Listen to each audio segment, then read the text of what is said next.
names of all the FBI agents who were engaged in that investigation be disclosed? Are you aware of that? I am not aware of that, no. Well, that's fact. And the defendants in this situation, the FBI agents, attorneys, have asked them to suppress the disclosure of that information publicly. I've read, I suppose, the same articles and memos that you're speaking of. I don't believe that disclosure is on the table. I believe providing the names was requested by the United States Department of Justice, which the FBI is a component agency of, yes. Why? Well, I'm not there, Senator, but according to the memos that I've read that have now become public, it's to better understand what went wrong. Because in President Trump's view, something went wrong in that investigation. Something went wrong in the Capitol, too, as we had to vacate the Senate chamber, as the Secret Service pulled the vice president out of his chair in front of all of us, as we were executing our constitutional responsibility to count electoral votes. The president is certainly focused on the investigation, but what about the insurrectionist mob that stormed this Capitol? I'm just wondering, in this situation, how you can justify disclosing the identities of these individuals, many of whom were given an assignment. Didn't you tell me that when you were a U.S. attorney, you didn't have the luxury of picking the cases you worked on? You were told, at least at the beginning, this is what you'll do? That is true. And do you believe it was any different for the FBI agents who were investigating January 6th? Senator, the only thing I'm questioning is the word disclosure. I am not aware of an effort by the Department of Justice or anybody to disclose those names to the public. I'm not there, but from what I've read, the requirement or the ask was to provide information to the Department of Justice. Are you familiar with the president's decision for a blanket pardon for those who were convicted of crimes on January 6th at the U.S. Capitol? I am aware that President Trump pardoned everybody, yes, or commuted some sentences, yes. Commuted all of them. Guy Reffitt, the first defendant to stand trial on charges related to January 6th Capitol insurrection, sentenced to 87 months in prison for bringing a firearm into the Capitol that day. Reffin's 19-year-old son Jackson turned him into law enforcement after the attack.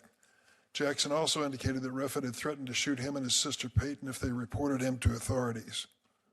After receiving the blanket pardon from President Trump, Reffitt attended Kash Patel's Senate Judiciary Committee nomination hearing. Here's what he posted on his social media afterwards, quote, "Present and in support of Kash Patel as the leftist commies continue to spew their lies, misinformation and disinformation. My man, clean house Kash," end of quote. Can you understand why the FBI agents would be reluctant to disclose not only their names, but perhaps the locations of their families in an effort to justify keeping their jobs if this kind of person is on the loose? I'm not aware of that being asked of any FBI agent or their families, Senator. So let me just lay it on the table. Are you prepared to say that if your nomination is approved by the United States Senate, you would stop any effort to disclose this information that might jeopardize the safety of FBI agents? The safety of FBI agents is, of course, extraordinarily important. I cannot sit here today and commit to anything around beyond that statement, that we will never do anything to put the lives of the family or the agents of the Federal Bureau of Investigation in danger.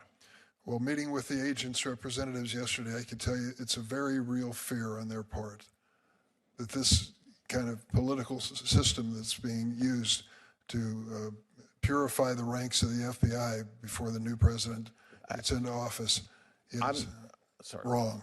I'm not there, Senator, but that is not my reading of what's happening at all. So I wasn't part of the memo drafting or the discussions as to why it was sent, but from what I've read about it, it's not a purge, it's not firing agents, it's collecting information so that what happened doesn't happen again. And it's never happened before. And these agents who've given their lives to that agency, they ask the basic question, what if the next president is elected and disagrees with President Trump's immigration policy? Are we going to be held responsible again, disclose our names if we got involved in the immigration cases of President Trump? Senator, I think it has happened before. I mean, the FBI is a component agency of the Department of Justice, and so to the extent that the Department of Justice is seeking information about an investigation, I agree with you, not to this extent, because there's never been an investigation as large as the one that the Department of Justice conducted about January 6th. But the idea that the Department of Justice doesn't have oversight responsibility of the FBI, and that includes agent names at times, I can't believe that in the history of the FBI, this is the first time the Department of Justice has asked for names. I can't believe that that's true. Well, there were 5,000 agents involved in this investigation that they're now being asked to disclose. He asked if a nominee had seen footage of crowds clashing with officers and forcing their way inside the building. Blanche acknowledged viewing some clips, including scenes of officers under pressure in doorways and people breaking through windows.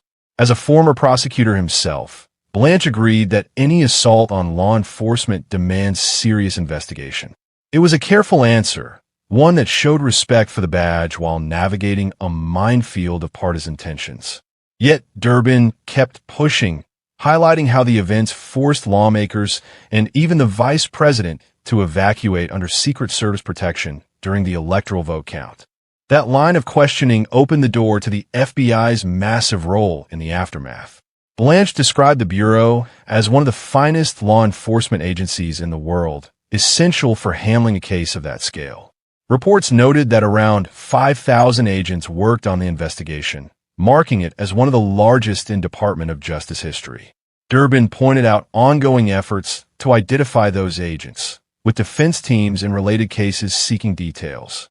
Blanche responded cautiously, stating he wasn't aware of plans for full public disclosure and emphasizing that any information requests came through proper department channels. He stressed that the focus seemed to be on understanding what happened rather than targeting individuals. But the conversation grew more intense when talk turned to agent safety and reluctance to share names. Durbin raised concerns that revealing identities could put officers and their families at risk, especially with heated rhetoric surrounding the events. He referenced the kind of environment where some former defendants, now free after presidential action, continued making strong public statements. Blanche acknowledged the importance of protecting agents, noting meetings with their representatives where fears about political pressure surfaced. He stopped short of making broad commitments on the spot, but made clear that endangering lives was never acceptable.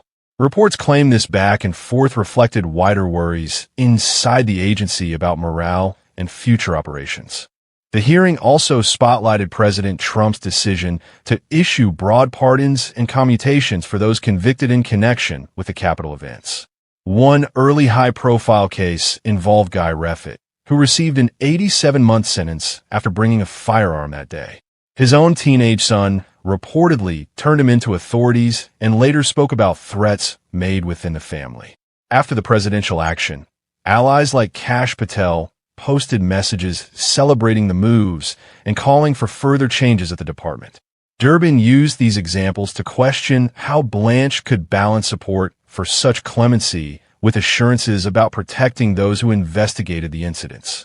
Blanche reiterated his awareness of the pardons and defended the need for review of past actions to prevent repeats. Transitions like these revealed the heart of the debate: oversight versus potential overreach.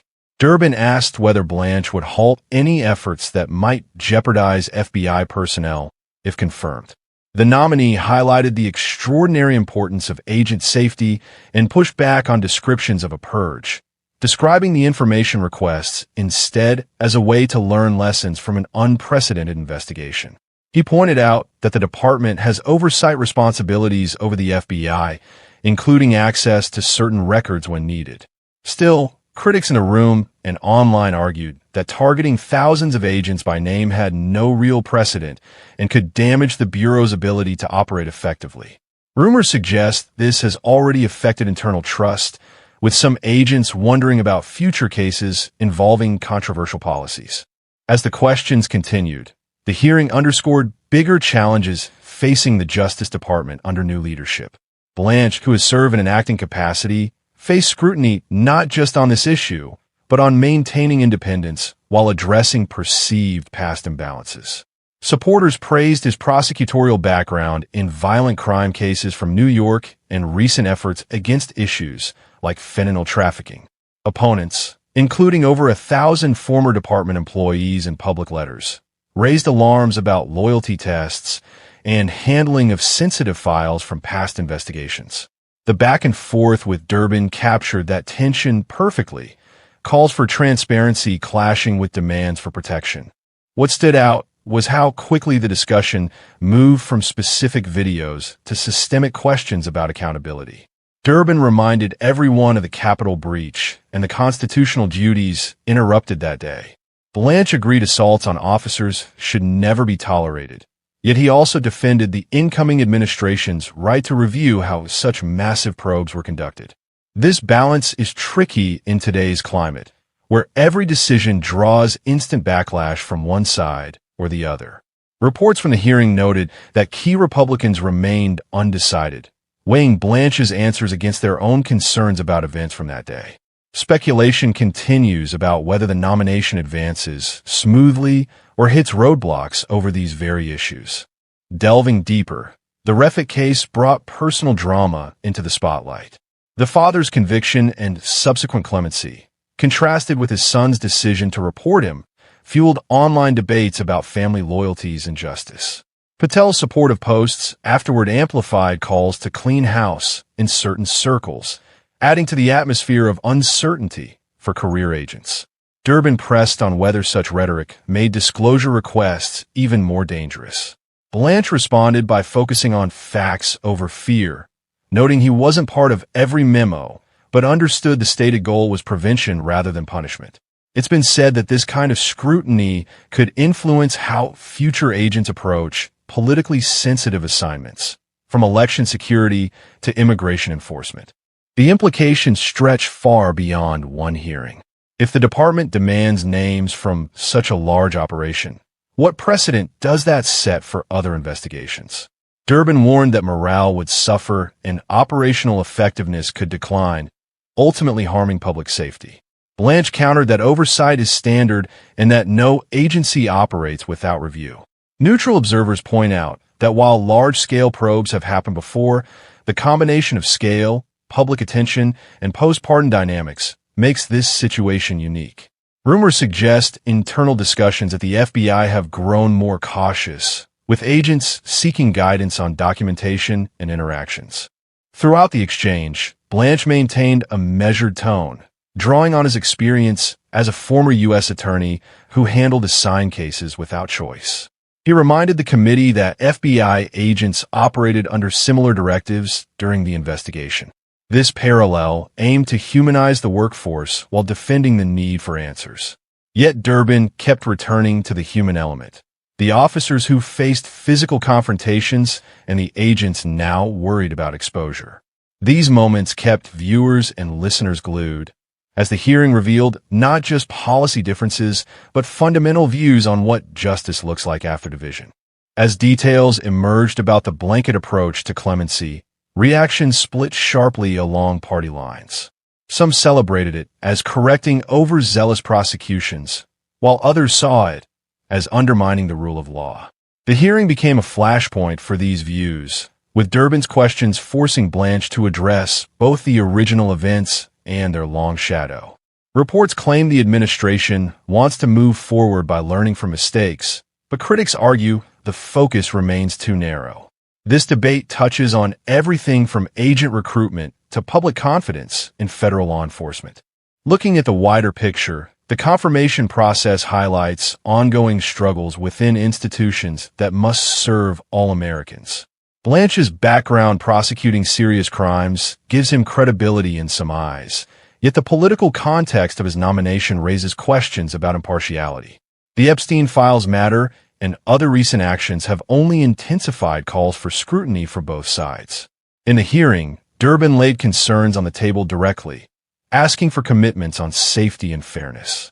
Blanche offered reassurances without locking into specifics that could limit future flexibility. What happened in that room matters because it shapes how the department will function moving ahead. Will reviews strengthen procedures or create new divisions? Will agents feel supported or exposed?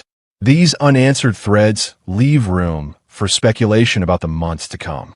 Fans of strong oversight hope for real reforms, while those prioritizing loyalty worry